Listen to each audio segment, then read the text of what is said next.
আপনাদের সবাইকে স্বাগতম আমার চ্যানেলে। আগে থেকে কোচানো পেঁয়াজ, টমেটো, কাঁচা লঙ্কা।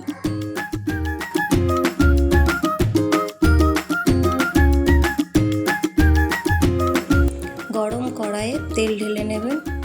আমি কিছু গোটা গরম মশলা নিয়ে নিলাম, যেমন তেজপাতা, শুকনো লঙ্কা, দারচিনি, এলাচ। তেল গরম হয়ে গেছে, কোচানো পেঁয়াজগুলো কড়াইতে দিয়ে দিলাম।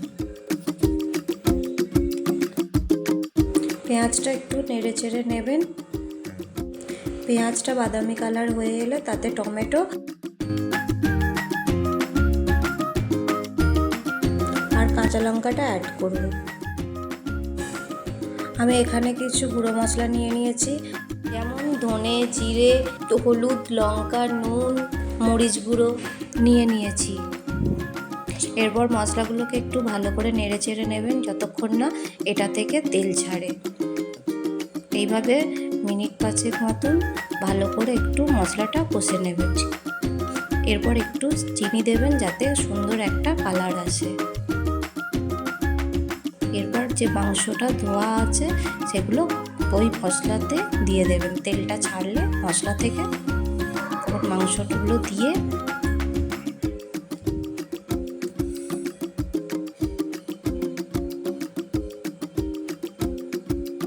মাংসগুলো কড়াইতে দেওয়া হয়ে গেলে এবার একটু ভালো করে মাংসটা ভালো করে কষিয়ে নেবেন যতক্ষণ না মাংস থেকে জল বেরোচ্ছে। ভালো করে আরও 5 থেকে 7 মিনিট মতন মাংসটা ভালো করে কষে নেবেন যাতে ভালো করে মশলাগুলো মাংসতে চলে যায়। এরপর একটু আদা রসুন বাটা দেবেন।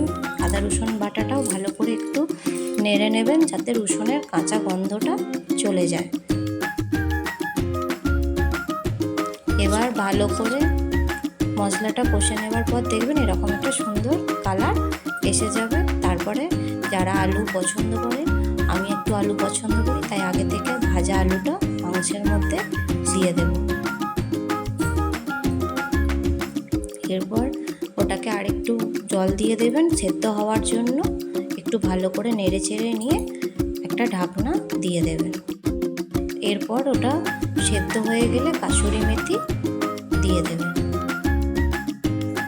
মোটামুটি নামানোর 5 মিনিট আগে দেবেন। কাসুরি মেথিটা একটু ভালো করে মিশিয়ে নেবেন। নেবার পর ধনেপাতা কুচি দিয়ে দেবেন। সেটাকেও একটু ভালো করে নেড়ে চেড়ে নেবেন।